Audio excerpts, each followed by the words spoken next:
would you tell 18-year-old Ray today? You know, it's a funny question because you think about it, but you never come up with an answer. I don't know, everything's gonna be all right. Hey everyone, welcome to another episode of Discovering YYC. Today we have the opportunity of sitting down with Ray, one of the owners of Dynamic YYC out of Calgary, Alberta. Thank you for your time, Ray. Thanks for having me. Awesome. Tell us a little bit about yourself. So I'm a chiropractor here in Calgary. I've been practicing for 7 years now. I'm born and raised Calgarian. I went to school in Palmer West, California. And since then, I joined Dynamic in, I guess it was like 2017, became a partner, and here we are. We're 3 clinics open, 1 coming up in Vancouver this fall. Okay. Going from there, see what happens. Awesome, Yeah. Awesome, perfect. So you told us you have 3 locations at the moment in Calgary. Yep. Where are they located? So downtown Beltline, that's where we are today, and then we have 1 in Royal Oak and 1 in Seaton. Okay, awesome. Any strategic reasons why you picked those quadrants or those communities? For specifically this one, we wanted something more central. We were already in Victoria Park. Okay. In that area. That was one of our busiest satellite clinics based on how we started. And we wanted to make sure we could still cater to that community. And with downtown core not that far away, the Beltline's been awesome. So, and then when the Royal Oak and the Seaton locations came up for us, it was because we partnered with Evolve Strength, a strength and conditioning gym in Calgary. Okay. Yeah, it's been good. Can you tell us a little bit the difference in demographic between the 3 locations? Honestly, the demographic seems to be generally similar in the regards where it is mostly people who are pretty active. I would say like 80% of our population is like the active population.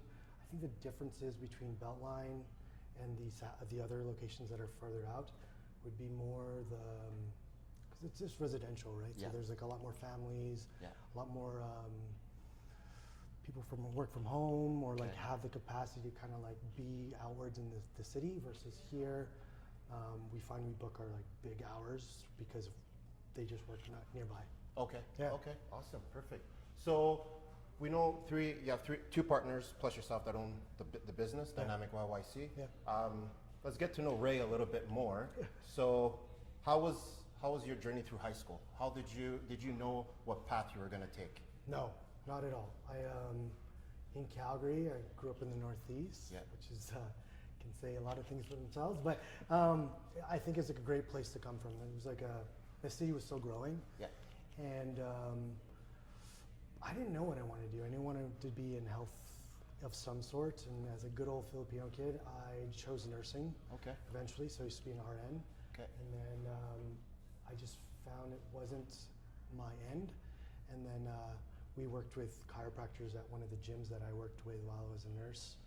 And I decided to make the jump, and here I am today. Okay, awesome, awesome. So you would say for our viewers that are watching, some of them that are coming out of high school, not really knowing what they want to become or do with their future, would you say that's a normal feeling? Absolutely. And I think like what you think you want to do when you're a teenager could completely flip when you're in your 20s and 30s. Like one of my good friends and colleagues, I think he was like almost 50 when he went to school with me as a chiropractor. Okay. Big switch. Yeah. And I think it's normal for people to, and actually I think it should, if it isn't, it should be normalized that you can have a life with many careers. Yeah.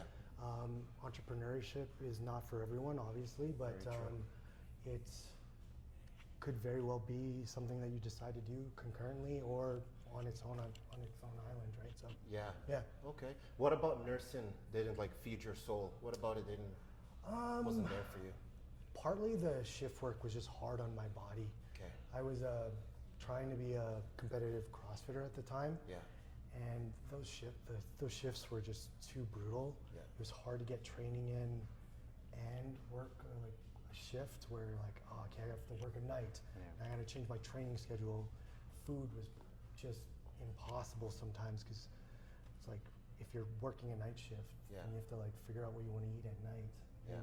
I'm sure you guys know there's not very good options available at 2 o'clock in the morning. We got like ginger beef down the street. Right? So, or that's it. So I decided that was part of the route I didn't want to do. Okay. But I liked healthcare and I liked being a part of health, which is interesting because the hospital system, I would like to say, it is not designed around health. It is designed to take care of people when they need it most. Yes.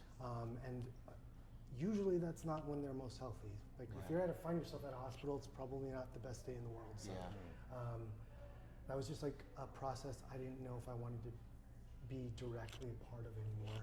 And that's why when I was doing CrossFit and coaching CrossFit and strength and conditioning, I wanted to find something that kind of bridged the gap between both of those. Yeah. Yeah. Okay. Awesome. Shout out to all our nurses out there. We appreciate all the work you do. Totally. We know it's not easy, so thank you very much. Following that, so maybe Gabe, you wanna I was actually going to ask a question with regards to your nursing and CrossFit career. So you mentioned having different careers over time as an individual. Yeah. Would you say that being a nurse and also being involved with CrossFit, would you say there are some skill sets you learned from those careers that helped you become the business owners you are today? Oh yeah, absolutely. Like, Mark, like as a clinician, it's not only guiding the process of like what happens here in the clinic. A lot of times it's being an advocate and like figuring out how to help someone navigate in our health system. And that's just as much part of my role.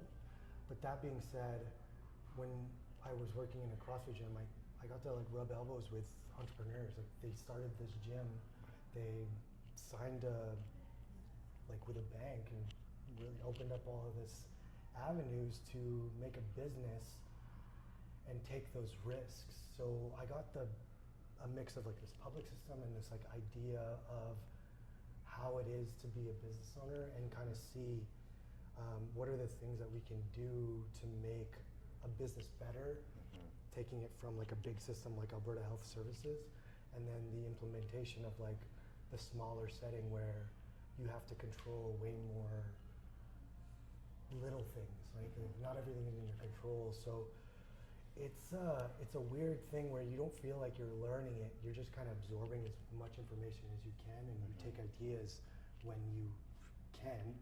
And actually, a strength and conditioning coach that I follow, his name's Dan John. He said the best athletes, and I would argue the best businessmen, don't only learn from their own mistakes. They learn from the mistakes of others so that they don't have to make them themselves.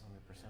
And I think being exposed to many different things, you have that opportunity to do that. So, So it sounds like you're saying you actually didn't know how to run a business. No, you just go. You just I think went straight into it. I think some people are blessed with being in a family where they have a business and they can like learn because they grew up around it. And then there are people who are just thrown in and they have to be ready to deal with whatever the hell comes their way. Because you guys know, like you don't know what's going to come, and you just got to be okay with operating with that unknown or that uncertainty, or have people around that you can kind of like reach out to, be like, hey, have you ever had to deal with this? What did you do? Or because it might be a completely different business, but it might be the exact same problem, right? So I think it's important for other entrepreneurs, other businesses to kind of learn from each other as well. And just to follow up back on that question, so what would be your piece of advice for people right now that are in the weeds, also trying to grow their business? What are maybe 2 or 3 different things you do on a daily basis that helps you wield the storm of entrepreneurship? That's a huge question, but because if one person has this is their number one thing, this is their big rock. But I think what you guys are doing right now is so vital. We call it outreach. It's just literally meeting as many people as you can, because what was it? Rising tides raises all ships. It's kind of like if I'm helping his business, he's gonna help my business, and we're like, you create a community around success, and you can only do that if you're actually doing that outreach. And I think that's probably your number one thing, because if you're just in your room hoping for things to grow and not in the weeds, like getting in there, Yeah. nothing's gonna happen, right? Agreed. Your grass is only green where you water it. So. Agreed. Yeah. Agreed. So, okay, your three practices, you're focused on chiropractic, physiotherapy, and massage therapy. Yep. That seems pretty unique compared to other business models. So, could you give us an insight as to why you chose to venture into that realm? We have a very strong philosophy where good care is based on good practices. And regardless of if you're a massage therapist, physiotherapist, chiro, it shouldn't look that much different. The expectations of the patient that comes in might be different, but that being said, if you're following best practices, it shouldn't be that different. You should just be providing the best product based off research, based off of available information, based off of practicality sometimes too. And because of that, we found when we were meeting more and more clinicians, massage therapists, physios, they were like, we want to do what you're doing because it matches our philosophy. And if that happens in one house, that just means you have more availability to that one person. So if you guys have extended benefits, you know that it's like you get a lump sum for chiro, a lump sum for physio, a lump sum for massage. And we wanted people to be like getting the best care, maximizing the utility of what their career allows them to. And if we could do that by teamwork and collaboration, that just makes it all that much better. So yeah. Okay. Speaking of a holistic approach to health, what would be your piece of advice to our viewers right now with regards to just mobility and general posture to help their daily lives in general? Totally. I think it is the number one, and I think any good clinician would boast this, is that the World Health Organization has a standard.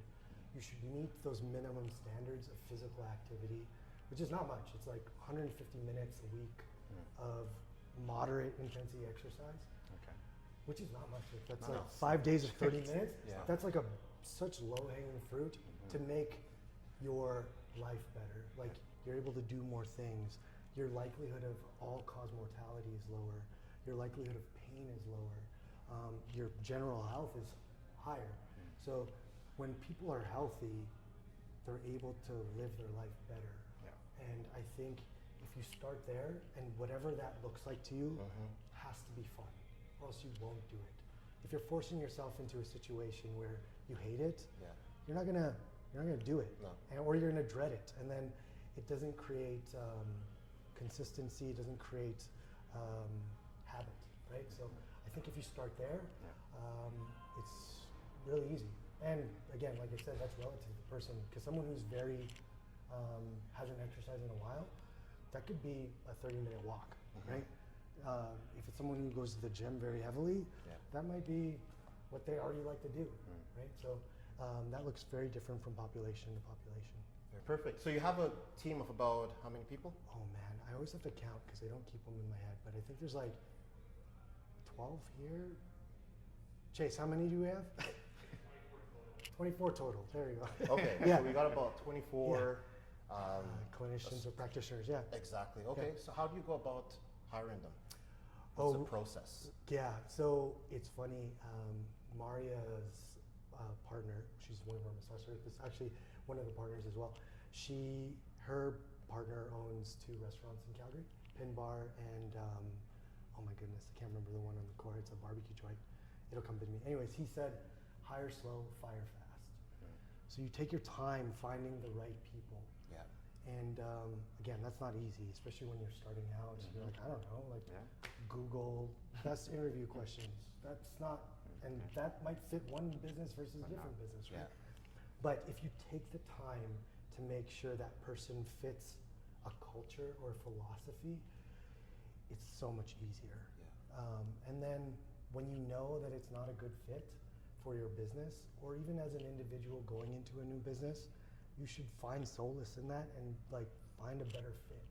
I think that's where success happens, because you have to find yourself in an environment that nurtures you. And I think that's literally the best and only way to do it. Okay, Yeah. perfect. So as a business owner, how do you keep your staff happy?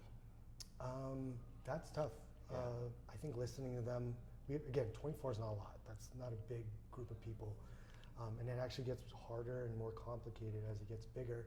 But I think listening to them is a big part. Kind of like hearing what they think could make them happier here. And then implementation of that. That's a big one. I think like you hear it, and then if it's not getting implemented, it has to be realistic too. Because like, if everyone asks like, I want $1 million salary. Yeah. Yeah, me too. That'd be awesome. Yeah. But I think if you do that, it's I wouldn't even say easy, because not everyone's going to be happy with everything. Yeah. And I think when that's the case, that's when you choose entrepreneurship. Yeah, that's true. And even then, it's like some days it's still super hard. Yeah, that's true. So you went from 1 location to 2 locations to 3, and then now you have the 4th one opening up in Vancouver. Yeah. As a person growing up yourself, who or what made you, what put that hunger in you for success? Because we know sometimes 1 or 2 locations is enough. You can call it a day and have a happy life. Yeah. But where's that hunger coming from to keep growing? I think it comes from the group we have here. Because like I said earlier, the best practice, I believe, is based on best evidence. And if we want to be the best, we have to be able to provide it to as many people as possible. And the only way to do that is to find more people who share that same philosophy and belief, and then make that provision happen. I think that's it, because I didn't grow up being like, I'm going to be a business owner so I can open up as many businesses. That's just like not where my brain went with it. But once you start doing the thing that you love, and wanting to treat or like share that thing with a large group of people, you have your limits. And sometimes really the only way to do that is more. Yeah, more is sometimes more. Like that's it. Yeah. Okay. Cool. Well, we'll leave you with the last one. So, Ray, go back in time. We're chatting with like let's say your 18-year-old. Oh God. I'm not gonna say what would you change in your path to where you are today, because for me, everything, good or bad, is a lesson in life. So I wouldn't say what would you have changed, but what would you tell 18-year-old Ray today? You know, it's a funny question, because you think about it, but you never come up with an answer. But I would probably tell him that I don't know, everything's gonna be all right. And the the big things that you are probably thinking are big things are gonna look so much smaller the further you get from it. And they really just feel big because you're dealing with it at the time. And that it's okay to not know, because I don't think I would have I don't think I ever would have thought I would have been in school for as long as I was, or like that I was gonna have to open up a business. But maybe like, actually no, you know what I tell them? Save your money better. Like you spent like an idiot. Oh my gosh. But I had fun, so I don't know. It's hard to say. Yeah. But that's a big part. Is you could probably start reaching out and learning money earlier. I think actually a big one. Huge. Once you start in school. Totally. I wish I learned money, because it's a language. Yes. And I think if you learn it sooner, you'll be way more fluent in it later, and it becomes less daunting. So, yeah. Awesome, man. Thanks for your time, Ray. Of Appreciate course. it. Yeah. Thank you. Yeah, of course.